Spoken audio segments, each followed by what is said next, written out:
There's a version of you that never sleeps in, never skips training, never wastes time. There's a version of you who never fails. It is waiting for you. Genuinely ask yourself a question, you at home. If you had done those things for the last 2 years, you never skipped a training, you never wasted time, you never scrolled TikTok, you never sat aimlessly on the internet typing in garbage, never played video games, you never wasted time.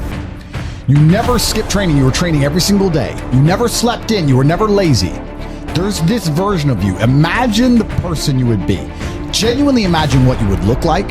Imagine where you would live. Imagine the car you would drive. Imagine how much your woman would respect you. Imagine the love you would see in her eyes when she looks at you with adoration like a king. Imagine your existence. That person is waiting for you, and the only thing that's stopping you from being that person is your monumental laziness. You can have it. The universe is very giving. It will give you anything you work for. I've never seen somebody try for something with all of their might and not get it. The only people who do not have the things they want are the people who do not try for them. I've never seen a person wake up and say, my only dedication in life is to solve a Rubik's Cube and fail. You are not stupid. You are not incompetent. You are lazy and arrogant.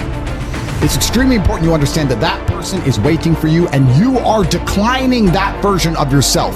In the multiverse, in the many different versions of the universe that exist, there is a version of you that does those exact things, and he is a greater person than you can even fathom. You can transform yourself into that guy. You can be a top G. That's exactly what I did. I knew who I was going to have to end up being before I became that person. My brother and I are not from rich families. We are not from advantaged beginnings. But I knew I had to be a big, strong, fighting billionaire. That's what I knew I had to be. Discipline is the key to success. If you cannot force yourself to do something you don't want to do, how are you ever going to put yourself through the suffering required for greatness? If you cannot force yourself to train when you do not want to train, if you cannot force yourself to work when you don't want to work, if you can't force yourself to not log into Pornhub or force yourself to eat right, how can you possibly ever become a monumentally successful person if you cannot control yourself long enough to do what must be done as opposed to what you feel like doing? The only people who get to live their lives based on how they feel are women and children. Children can cry because they feel like crying, as can a woman. A woman can start an argument because she feels like arguing, as can a child. A man must do what he is supposed to do irregardless of how he feels. That is the key component to masculinity, is discipline. If you do not have the discipline to dedicate yourself to anything, you are going to fail and be crushed by the people who can. If you only go to the gym when you feel like going to the gym, you're never going to be as strong as the people who go to the gym when they don't feel like going to the gym. That is a reality of life. So, I train every single day. I've actually heard from some people saying, you overtrain. And I explained to them, one, I don't believe in rest. I'm not you. I'm not pussy, and I'm not broke like you are, Mr. Fitness Trainer, standing around the gym teaching people for $50 an hour. I don't need to listen to you. Secondly, I don't train because I want to get bigger. I train every day because it is difficult to train every day. It hurts. I don't want to. I wake up and I'm busy. I have other things to do. I don't feel like doing it. So I force myself to do it 7 days a week, 365 days a year, so that I know I'm the kind of person who can do what he doesn't want to do when it needs to be done. I am that man. And it's more of a mental exercise than a physical exercise at this point. How can you ever outcompete me if I can force myself to do the things I don't want to do and you cannot? Discipline is absolutely essential for success, and you need to get very comfortable and very used to the idea of understanding that on your path to greatness, there are going to be long periods of time where you hate what you are doing, where you are dissatisfied with the actions you must undertake, where you are tired, where you are stressed. That is why it is difficult. That is why most people won't make it. If the path was easy, everybody would walk it and it would lead nowhere. 100 people start the path, 99 fall off because it is difficult, and the one person who makes it to the end gets the gold. If all 100 made it to the end and the gold was divided by 100, it wouldn't even be worth anything. The difficulty gives it value. The fact that it is difficult to do is the key component into the fact you want it in the first place. If it wasn't difficult, everyone would have it and you wouldn't want it because no one would respect it. It's supposed to be hard. Life is supposed to be hard. You're supposed to think this is terrible. You're supposed to suffer and smile through the pain regardless. Discipline is the key to success in all realms as a man. And if you lack it, you stand no chance. You can give most people a roadmap to success. You can give them a Ferrari with a full tank of gas, and a lot of people still wouldn't make the destination because they would say the drive is too far away. quitters. They don't have the discipline. You can tell them exactly how to do it. You can give them the mechanism to get there, but they don't have the discipline to complete the drive and end up at the destination. That is the majority of Earth. This is your competition. People who, even if they are told what to do and people tell them exactly how to do it and help them do it, still quit, still fail because they lack discipline. Even me, with my monumental powers, I can't make a quitter successful. It doesn't matter how good I am. It doesn't matter how easily I make it for them to succeed. It doesn't matter how compendious and concise and powerful the real world is. It doesn't matter how much I text them and motivate them, how many emergency meetings I do to try and talk to them and hype them up, how much motivation I give them. It doesn't matter what I do. If they are a quitter, guess what they're going to do? They're going to quit. No matter how simple the map is to read, no matter how fast a Ferrari is, somewhere along the drive, the sun's going to get in their eyes, and they're going to sit there and go, I don't like this, this is hard, and they're going to quit. Quitters are the number one type of people that nobody can help. If you're a quitter, I can't help you, life can't help you, God himself cannot help a quitter. So if you lack discipline, you lack the very basic building block to any type of success which exists on the planet. By every single metric which can be measured with science, you are going to stay a loser and a failure. The key is to keep training. If you train hard every single day, you don't have to worry about a little bit of vitamin C. It's true. If you don't train and you don't smoke, you're still going to be a pussy. Yes. The answer is always hard work. As soon as you are granted life, you are guaranteed death. What you do in between is up to you. You are all conscious. That could end tomorrow, that could end in 100 years. But the time between the beginning of your consciousness and the end of it is completely up to you. Training is never the wrong decision. If you're in jail, you should train. If you are free, you should train. If you are rich, you should train. If you are poor, you should train. If you smoke, you should train. If you don't smoke, you should train. If you drink, you should train. If you don't drink, you should train. You cannot escape that hard work is always the correct decision. There is no time in any scenario when working hard is going to be the wrong answer. You should always try your very best in all things. I will smoke 10 cigars a day and beat the shit out of you because I train harder than you can possibly fathom. Pain is an extremely important part of the equation. Pain is the elixir of success. When people say this bad thing happened to me and I'm suffering, I say good. It is pain which is required. It's one of the elements in the chemical reaction. And the chemical reaction requires 5 particular distinct compounds, and you have 4 and you're missing 1. It simply doesn't work. Pain for a man is one of the most important elements in becoming successworBatman is Batman because they killed his parents. If they did not kill his parents, he would not be Batman. You're supposed to suffer. You're supposed to take that pain. The worst thing that can happen to you as a man is you live a life with no pain in it. To be born into a rich family and have a nice, easy life and be given money, and you don't have to go to the gym and not have to train because you have bodyguards and sit around like a fuck up. You're going to be miserable and unhappy and a drug addict buying prostitutes. You're only going to have women who adore you. You're only going to feel confident in yourself and feel happy when you've been through hell and come out the other side. The pain is required, and you'll often notice that people who are better than you are people who have suffered more than you have suffered. So, the person who is waiting for you, he requires your motivation. It also requires huge amounts of pain. So when bad things happen to you, do not sit at home and lament. Do not feel sorry for yourself. Instead, look in the mirror and say, thank you, God, for giving me one of the ingredients that is needed for the chemical concoction that is going to turn me into a superhero. Because pain is an extremely important one. In fact, it's one of the most important ones for a man. Everything is war. All of it. Sitting in the commute without losing your patience is war. Trying to find a way to escape your slave job is war. Keeping your wife happy and your children inspired is war. Training to become stronger than before is war. It is all war, and it cannot be avoided. And I'll tell you why it's war, because war is 2 opposing sides trying to achieve the same goal. 2 opposing sides want the same land or the same influence over X land. And the car you want, the Ferrari, you're not the only person who wants it. The reason it's so expensive is because other people want it. The girl you want, the beautiful woman, everyone wants her. It is war. It is competition. Everything about life as a man is war. It is conflict because you are competing against the other men who want it the same, which is why discipline is such an important thing, which is why you must take the pain and add it to the concoction to become as formidable as possible.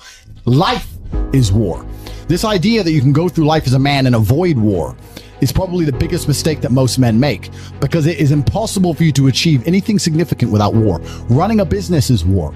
Running a hotel, running a restaurant, running an online company, it's war. Training is war. Life as a man is war. You need to wake up and view it exactly as what it is. Everything I want, other people want. Everything I desire, other men are trying to get. This is a war and I must outcompete them. That is the best possible mental model you can have.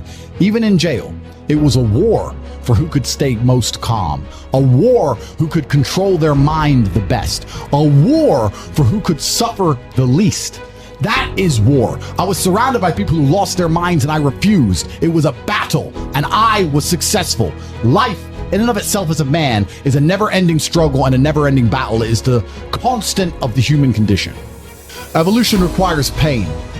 While others complain that they do not feel happy enough, I'm happy I'm struggling. I don't want to be happy. I want to be great. This is the beauty of life as a man. Do you understand? I don't care. I'm happy to be struggling.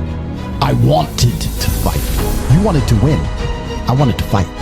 That's the difference. You're concerned with winning. I wanted to just fight. And we're fighting. That is the beauty of life as a man, to be great. If you concern yourself only with being happy, you are once again acting like a female or a child. Happiness is fleeting. It doesn't even matter if you're concerned only with the hedonism of happiness. You're going to drink alcohol and go to parties and go to festivals and take drugs. I want to be happy. Who cares? I want to be great. I want to be great all of the time. And let me ask you a question as a man at home, genuinely, truthfully.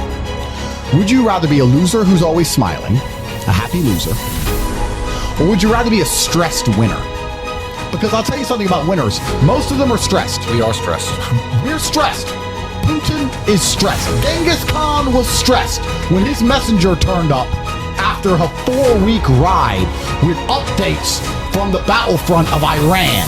I'm sure he was stressed by what he read. Even if it was very good, even if it all looked fantastic, he started to feel stressed. Okay, well now maybe I need to go to Iran. How long is it going to take me to get there? Maybe we need to send more horses. Maybe we need to colonize Iran. He felt stress because the beauty of life as a man is to be great. So you have to sit here and ask yourself, do you want to be a happy loser that's insignificant? Nobody knows you exist. Women don't respect you. Men don't respect you. Nobody cares if you live or die, but you get to smile all the time. Or do you want to be one of the most important people on the planet with a little bit of stress?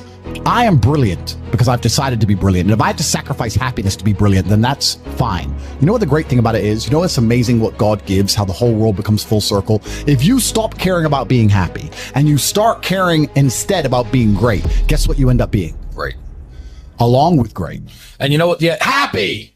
You end up happy if you forget about happiness and try to become great. You will never be successful if you're concerned about being happy, so forget about it. I like to consider myself a wise old man, and I'm trying my best to encourage and instigate a revolution amongst the youth where men take absolute self-accountability and they believe in themselves and they take responsibility for absolutely everything. As a man, you are most formidable if everything is your fault. If it rains outside and you get wet, that is still your fault.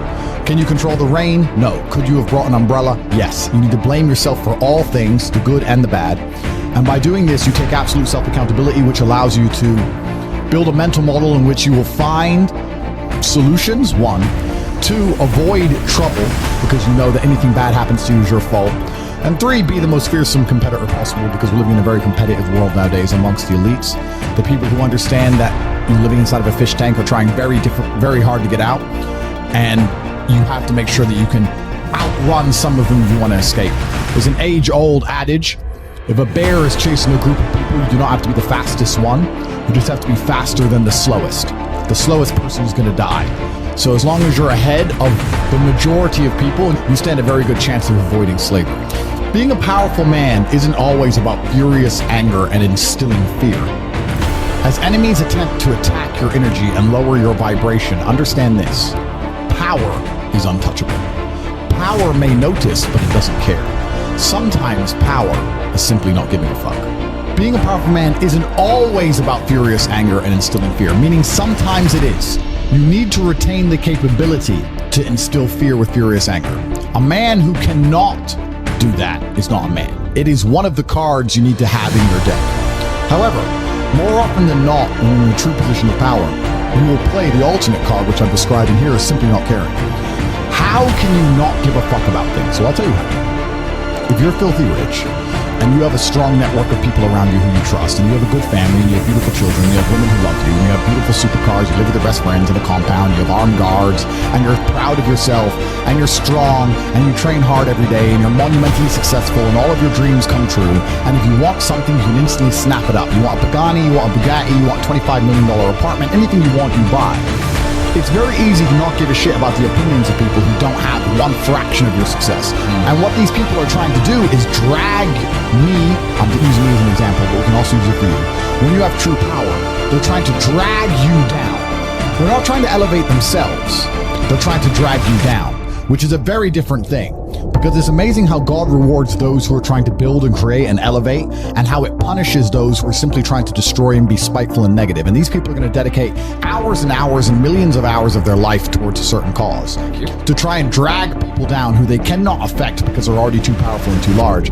And they're wasting their own human experience, and they're not progressing or advancing themselves in any way. They will stay brokies, and we will stay rich forever. So the lesson here is that you need to get to a position where ignoring people is a move in which you're guaranteed success. You can ignore people completely and they are benefiting you. And that comes from a position of power. And I think a lot of you at home right now, you may not be in our position, but if you're already working hard, you're already going to the gym, you're already training, you make sure that you're getting as much muscles as possible, as much money as possible, you're dedicated, you don't sleep in, you don't waste your time, you don't smoke weed, you don't play video games, you're focused on trying to become fantastic as a person.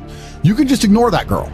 That girl who broke your heart or cheated on you, just ignore her. The most powerful move you can make is ignore her. Yeah, you could yell at her. Yeah, you could try and make her scared of you, blah, blah, right? That's not going to work. The powerful move is just to completely ignore her because you're on your ascent. She is likely on her descent. She likely has no intention of improving herself, no intention of becoming richer, no intention of becoming better looking. Time is against her. As she gets older, she's going to lose her looks. You're going to continue your ascent, and she's going to have to watch you for the rest of her life be the man that she could have been with that she's no longer good enough for. The best thing you can do is simply ignore her. That is the powerful move. And it's the same with also men. It's not even a gendered argument. There's men who want to be your friends right now, or who wanted to be your friend, and they did something wrong to you. And if you're on the right path doing the right things, karma, God, the universe, whatever you want to call it, is going to teach them a lesson for simply failing to be a good person to you while they had the chance. But when you have a whole bunch of money, you take care of the people you love. And that's the masculine prerogative. And even my brother and I, anyone who's been loyal to us, who's on our team, we monumentally reward. And everyone who ever displayed cowardice or sold us out or made mistakes massively regrets it because they see how well we treat the people who are close to us. If you lack somewhere, excel somewhere else. Counter your weaknesses by honing other capabilities. If you're ugly, become filthy rich. If you're poor, be as strong as an ox. Life is unfair. The primary focus of your energies is to balance the books. And there's two different ways you could interpret that. You can, obviously, increase the attributes that you are lacking. If you have the ability to train, because a lot of people don't. Some people are born without arms and legs, but you, with 2 arms and 2 legs, are sitting at home jerking off to Pornhub, flabby and fat. If you have the ability to train, you should be doing it. But also, you know, there are some things that some people are just better at, and you can counteract that problem by teaming up with people who compensate for your weaknesses. People who are strong in areas where you are weak, and you team up with people where you are strong in areas where they are weak. I don't think between the people in this house and our group of friends, we lack anything. Correct. Anything. Literally anything. We could sit as a group and have a conversation about anything with anyone in the world and give useful insight and change people's lives for the better, because although I am not perfect, our team compensates one for each other. And that's the point of brotherhood. So excel in one area if you lack in others. I have people say to me, Andrew, I'm short. What do? I'm short. Okay, God made you short. Fine. Good. Doesn't matter. You can't change it. What you can do is become as strong as an ox and become filthy rich and monumentally important and extremely influential. You can do that. People say, I'm poor. You should be strong. Oh, I'm strong, but I don't have any money. Okay, then teach others to be strong. Yes. There's always a way you can take your advantages and use them. And by teaming up with other men, other people, you can build a team in which there are no weaknesses. So if you have a disadvantage, you also have somewhere God has given you a distinct advantage over others. And it is your duty to excel in that realm. It is your duty to become so monumentally influential and powerful within that specific criteria in which you have the capability to be brilliant, that your weaknesses no longer appear because they can be simply overshadowed by your network or overshadowed by your absolute competence. By constructing the correct mindset, you can be in the exact same scenario you're currently in, living the exact same life with a different mental model in which you view the world, and you will not only feel more powerful, you will be more powerful, you'll achieve more amazing things, you will be greater, you will be happier. With the same car, the same woman, the same house, the same income, the same everything, but your mind changes the lens in which you view the world. Lenses change things. Rose-tinted glasses, perhaps dark glasses. You can put glasses on, change the lens, and you can view the world differently by changing how your mind is constructed and put together and the way you view the world. That is the point of mental Aikido.